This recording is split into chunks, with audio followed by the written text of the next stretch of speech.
Hey, it is time for me to do another Kino Lorber Blu-ray review, so I want to thank them first of all for sending me this free promotional copy of The Russians Are Coming, The Russians Are Coming. This was directed by Norman Jewison and was released in 1966.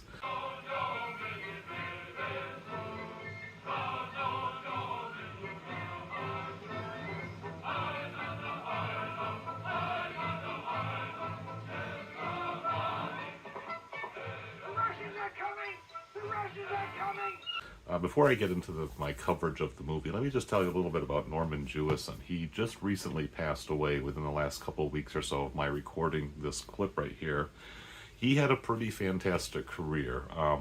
Maybe doesn't rank up there with the high, illustrious names of art house cinema. He's not the most provocative, edgy, experimental filmmaker, but he did make very good kind of commercial entertainment for mass, broad audiences that touched on important social and cultural and sometimes even political themes that kind of resonated with a pretty big cross section of our society.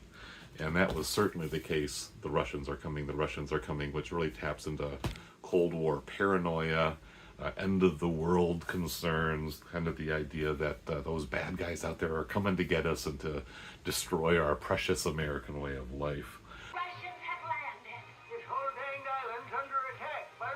But it was a little bit more about Norman Jewison. He had the distinction of being nominated as Best Director in the Academy Awards on 3 different occasions and in 3 different decades. So this was from 1966. The following year he did In the Heat of the Night with Sidney Poitier. This won Best Picture Award, I believe. I don't think he won Best Director, but it definitely got him some recognition again, taking that filmmaking talent to the higher level and addressing kind of racial prejudice, a little bit about segregation, but also just presumptions within law enforcement and in broader popular society about the authority and the respect due to a black man in a leadership role.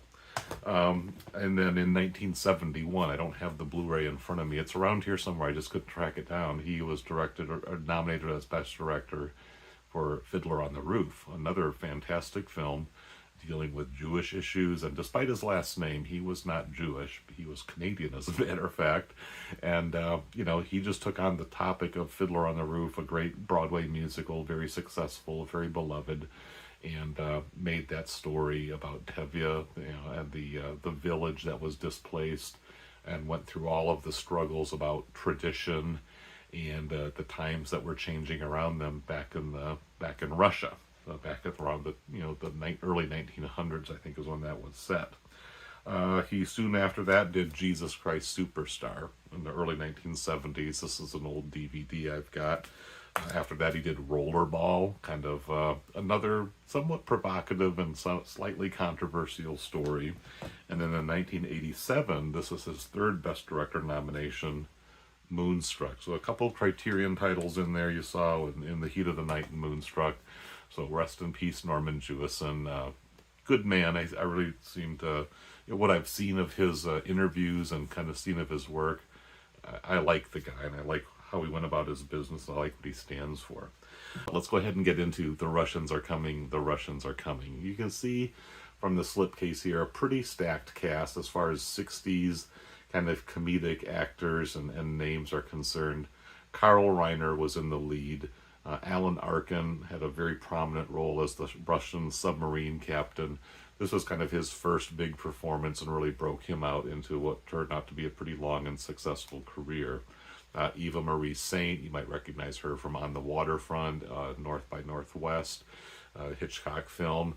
She is Carl Reiner's wife in this film, and they are the family that has that first encounter with these Russian submarine sailors whose sub has washed up and run aground just off the coast of their vacation home in Nantucket, Massachusetts, Cape Cod, kind of a nice touristy / fishing and vacation resortish type of area.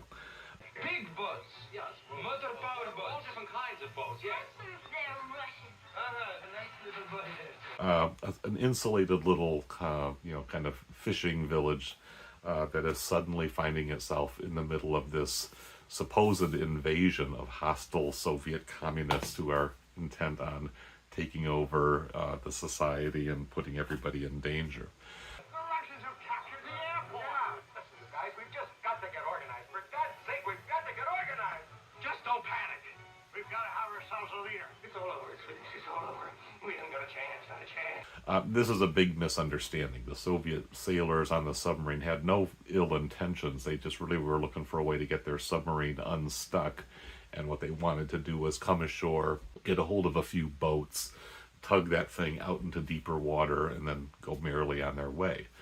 But because of some misunderstandings and people jumping to conclusions, soon the word is out, the Russians are coming, and people assume that they're about to face the first wave of an oncoming onslaught of communist hostilities.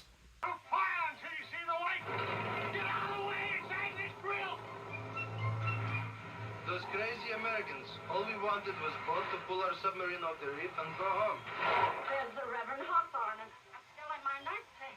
You help us get boat quickly, otherwise there is World War III, and everybody is blaming you. As you can imagine, in a scenario like that, people have a lot of different reactions and a lot of different ways of coping with this sudden and unexpected threat. Some people get very militaristic and militant, and they bring the militia together. Everybody's got their guns. They're going to have the big showdown. There's other people who want to maybe have a calmer head or maybe take a more strategic approach. The Americans were not friendly, I take it. I would say, not friendly. I don't want you going outside at all. I don't want you near the windows. You understand? Better yet, all of you stay in the cellar. You understand? And that's where a lot of the comic hijinks kind of come from, as people go through their various motions of responses. Because the Russians are concerned about, things blowing up out of proportion, they also cut phone lines, and they do a few things that give the impression that there's something bad about to go down. So the style of humor in this film is pretty wacky, pretty kind of chaotic, people in panic mode, some sort of slapstick, farcical type of thing. And so if this artwork, you see the Jack Davis illustration, Mad Magazine, that style, seems to be familiar to you, it might conjure up memories of It's a Mad, Mad, Mad, Mad World. This is a Criterion release here. I think it's out of print now. But you can see Jack Davis also did the artwork there. And really there are a lot of parallels between this earlier film from 1963, a big budget, all, massive, who's who in comedy of the early 1960s shows up, even the Three Stooges in kind of one of their later incarnations, and a lot of other familiar faces, at least familiar at the time. This doesn't have quite the same, all-star cast and over-the-top zaniness that Mad World did, but it's got a lot of very similar features to it. And so I'm going to say that the humor may work better for some folks who maybe have either a nostalgic fondness for that kind of wild, zany, pandemonium, or people who maybe that just is in their wheelhouse and they kind of find a lot of humor in that. There are folks who don't find that stuff quite so funny, and I even have to be in a certain mood to go along with it, because it can also just kind of devolve into a lot of running around and shouting and yelling over the top and, just kind of crude stunts. So I'm going to give a little qualified recommendation because, I'll show bits of the trailer that may give you a sense of what this movie's like and whether or not you think it's going to click with you. Don't fall over! Don't fall over!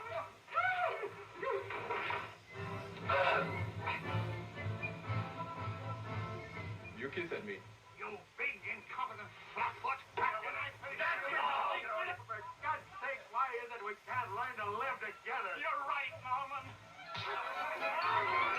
But this is a nice little presentation, if you will, of a pretty significant film. This was a pretty big box office success. Like I say, it got 4 Academy Award nominations. It broke out Alan Arkin's career. Carl Reiner, this was probably one of his best performances as a lead, or maybe his only performance as a lead. He was really more of a character side funny guy, but he really is in pretty much, the entire run of this film. And I think it's got a decent message for its time. It's kind of trying to, you know, bring to the forefront the idea that underneath the communist versus capitalist divide, or the freedom-loving Americans and the enslaved commies, you know, however you want to phrase it, we're all human beings who have a lot more in common than those surface-level details that divide us. And I would say that was even a bit of a countercultural message at the time, at least in some circles. Folks who really did thrive on stirring up those divisions and that mistrust and that paranoia and alienation and fear-mongering that has been a big part of American culture, you know, for a very, very long time. And then the Russians are coming. Norman Jewison is kind of bringing to the forefront some of that overreaction and some of that kind of saber-rattling nonsense that gets people stirred up and makes them feel like their life is important and being dedicated to a very worthy cause, but really is just a lot of silliness and a lot of baseless, fear and paranoia that doesn't really take them anywhere, or doesn't really serve any good purpose. The movie kind of goes through its motions. It has some good times. There's lots of smaller, subtle performances and some names. Jonathan Winters, I haven't really mentioned him yet, but he's also a pretty key piece of the comic, kind of zaniness that goes on here. So, if you're a fan of this film, if you've seen it before, I don't think you're going to find a better looking presentation. This was shot in Panavision, widescreen. It's very nicely made, and so, just the presentation of the film is top notch, and it's a quality piece of big studio work. They put a pretty decent budget into making this movie. It paid its dividends and was a popular hit. So a lot of folks have seen this over the years and probably have a fondness for the material and are happy to see it, in a nice Blu-ray. You do get a slipcase here, same case underneath. There are no liner notes. All you get is the disc. There is a commentary track by a couple guys who really love this film, and they start by saying they consider this film, It's a Mad, Mad World, to be the greatest film ever made. So, if you've got a reaction to this one, you might want to cue your response to what these guys had to say about that. There's also a bunch of other trailers for some other Norman Jewison films, and a lot of other stuff from this era. So, it's a nice package from Kino Lorber. I will definitely give it that recommendation. If everything I've said here intrigues you, go ahead and check it out. I think it's a very worthy addition to a lot of people's home video library. If you're a fan of 60s comedy, Cold War entertainment, or just kind of maybe even a social, cultural analysis of how Americans have dealt with their worst nightmares maybe in a comedic presentation on film. One of the best in a long time, says Life magazine. The funniest American comedy to come along, says the Saturday Review. 4 stars. You will almost die laughing, but you will live to tell others to see this wild and wonderful comedy. Excruciatingly funny. New York Daily News. A hilarious troupe telling a hilarious tale in a hilarious way. Go. Enjoy. New York Times. Alan Arkin deserves an Oscar, says Time magazine. Wildly shaken by laughter, we feel it our bounden duty to warn our readers that they may never be quite the same again, says an editorial in the Washington Daily News.